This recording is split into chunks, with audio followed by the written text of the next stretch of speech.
Hey guys, today I want to dig into what is keeping you from creating. Now, we have talked about creative mojo before, right? But I really find that most of the time there are three things that keep people from creating. Some of it you can control, some of it you can't. And I want to address these things because I need you to be graceful with yourself if there are things that are out of your control.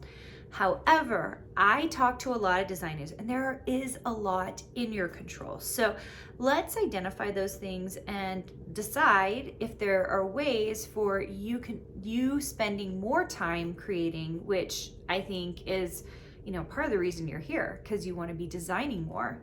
All right, so number one is external circumstances. This is one you don't have any control over. Right now, as I am taping this, there is a monstrous snowstorm happening outside. It's been going for 24 hours. There is so much snow.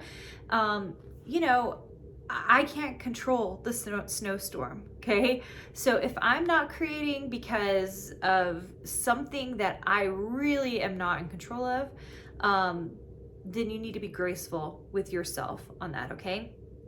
There are also other external circumstances. For example, if you have to run a kid to the emergency room, if you have someone pass away in your family, right?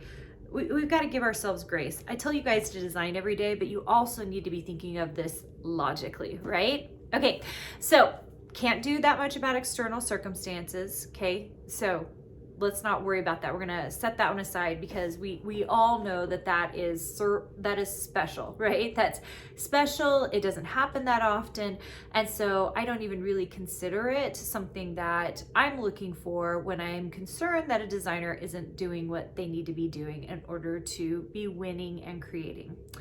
All right, the second thing is, and let me just look at my list. Yeah, okay. The second thing is personal. So what do I encompass with personal? So very often it has to do with whatever's going on in your own mind. So like personal struggles, depression, for sure, you guys. The number of creatives who deal with depression, that is a very real thing, okay? PTSD. I myself have PTSD, you guys, and so when you're dealing with an episode or something that's very difficult, it is difficult. It's hard to deal with, and you're trying to work your way through it. Now, do I sometimes work myself into a frenzy? Yes, I do. Stressed out, I need to finish all the things, it's not happening in the timeline I want it to happen in, right? And so we have to be really careful of the personal stuff, because here's the thing. Yes, there are personal struggles and things that we feel, right? Because of these external circumstances. Like we can't control how our child is behaving that day or how a parent is behaving that day or whatever, okay? We can control our reaction to it. So if we're feeling like we can't create, but we have the time and space for it, but we're not doing it because we're so overwhelmed, we're so, just out of our own mind about all the stuff happening around us, we have to figure out a way to self-soothe. And I remember when my children were really little, one of the things that, was always really hard was teaching them to self-soothe. And by teaching, I mean, they have to learn how to self-soothe, right? So, of course, a binky or a pacifier would help. I know some kids are thumb suckers. My kids weren't thumb suckers, but everyone had a binky or a pacifier. My youngest son, I think we just got really lazy. We got him off of the pacifier, but he had his babas and he loved his babas, and he held onto them for a really long time, and we just let him. That youngest child, it gets away from you, right? So teaching ourselves how to get ourselves down. Like I know personally when I'm really stressed out, and this has recently happened to me, like where I'm really stressed out and I'm almost feeling frantic, I have to count myself down. That's one of my techniques. I'll just count from 10 to 0, breathe into every single one of those, and then try to center myself to remember what I actually have to do. Because here's the thing, you guys, the word priority, it used to be single. And for some reason in our modern society, we use the word priorities. And I do it personally myself. When the truth is, there usually is only one priority. There's one thing to get done. For example, on my list today, I have so many things, okay? My team needs stuff from me. The Ink Club stuff needs to be done. I need to finish a bundle for Ink Club. I have to respond to some Design Suite members about stuff that's going on, operation stuff, and just all kinds of things. But the reason I'm here doing a podcast episode is because my priority was to finish my podcast episodes today. That was my number one priority. And so I was determined to get it done because it was my number one thing. So when I do that breathing exercise for myself, and I cannot recommend it enough. I would love to even do it with you right now. So just right now, if you're in the car, keep your eyes open. But the rest of you, if you're listening to this and you just for 1 second need to breathe, I want you to notice your state right now. Maybe you're already in a relaxed state listening to me. Maybe you're cooking or doing something else. So you don't have to close your eyes if you're doing those things. I know a lot of people tell me they listen to me while they're in their car driving or they're cooking, which is fantastic, makes me so happy. Or sewing. Oh my gosh, the number of you guys who are sewing while you listen to me is awesome. So if you want to do this with me, you're just going to breathe. If you can't close your eyes, I want you to breathe. And you're going to count down with me. If you have the ability to put your hand on your heart, so I've got my right hand on my heart or your left hand on your heart, and I just want you to feel what it feels like right now, and then I want you to notice what it feels like when you're done counting down. Okay, ready? All right. 10, take a deep breath. 9, take a deep breath. 8, take a deep breath. 7, take a deep breath. 6, take a deep breath. 5, take a deep breath. 4, take a deep breath. 3, take a deep breath. 2, take a deep breath. 1, take a deep breath. 0.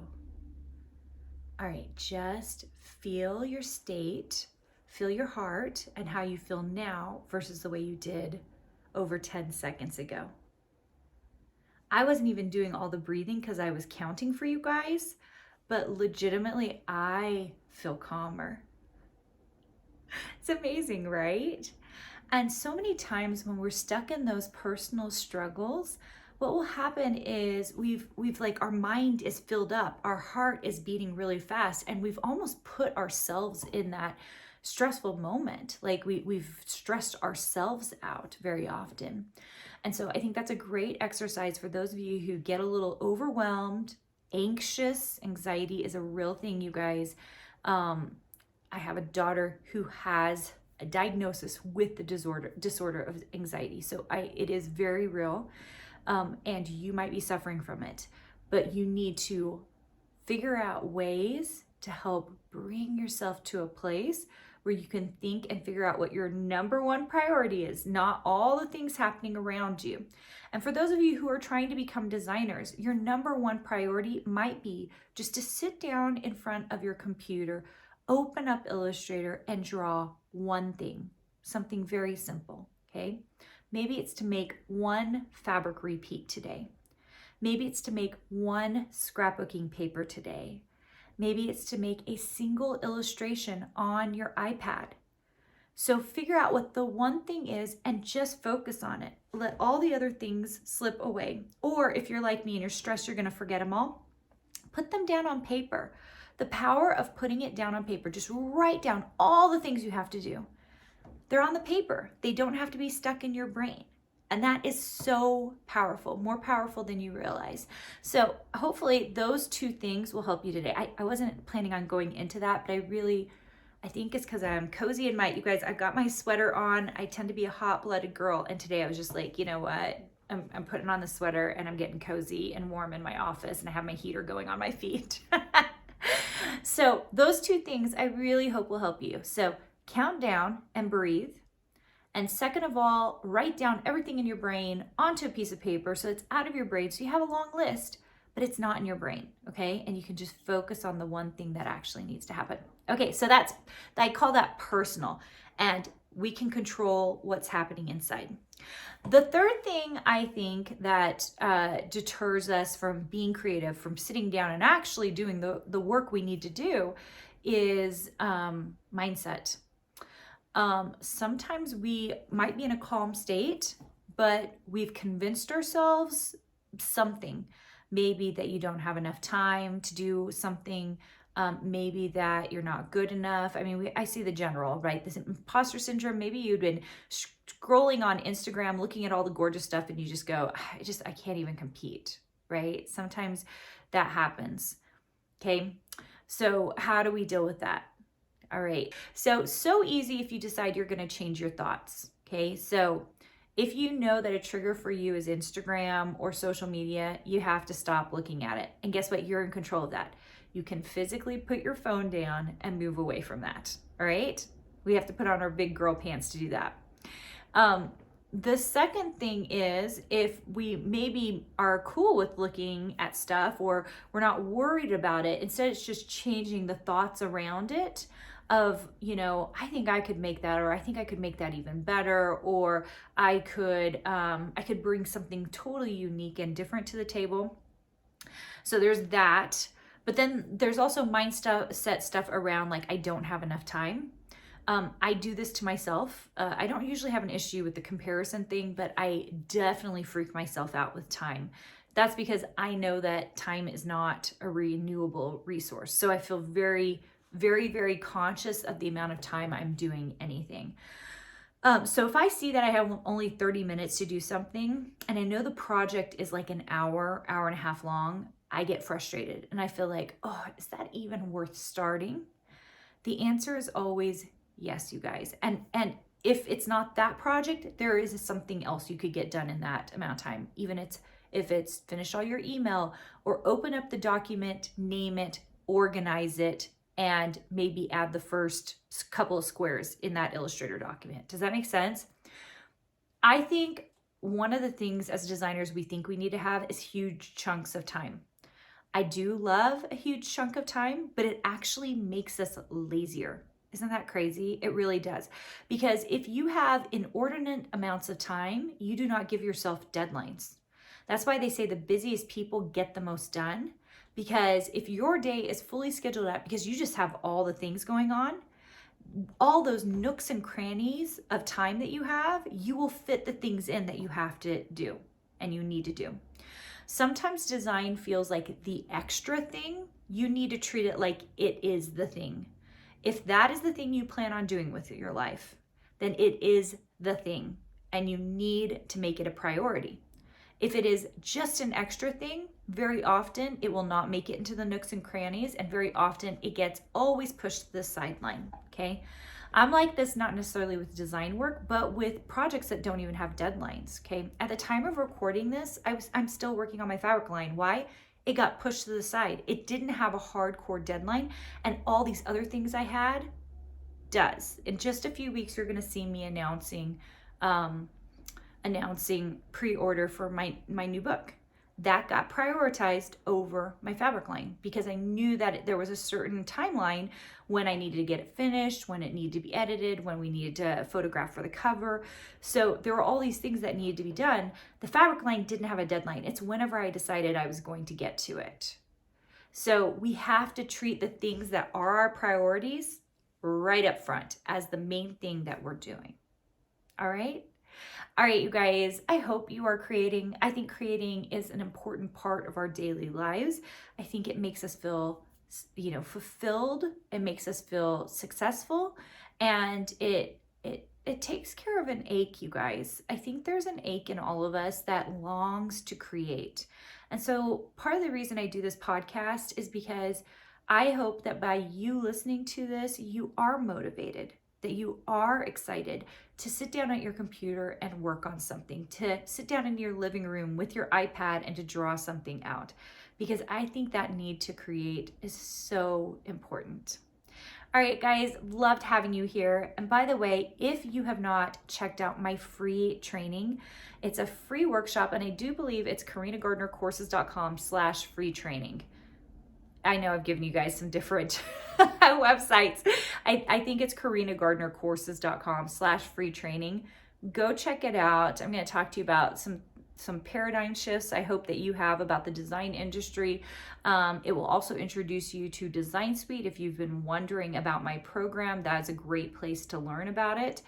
Anyway, so glad to have you here. Hope you have a chance to go check out that free training, and I will see you soon.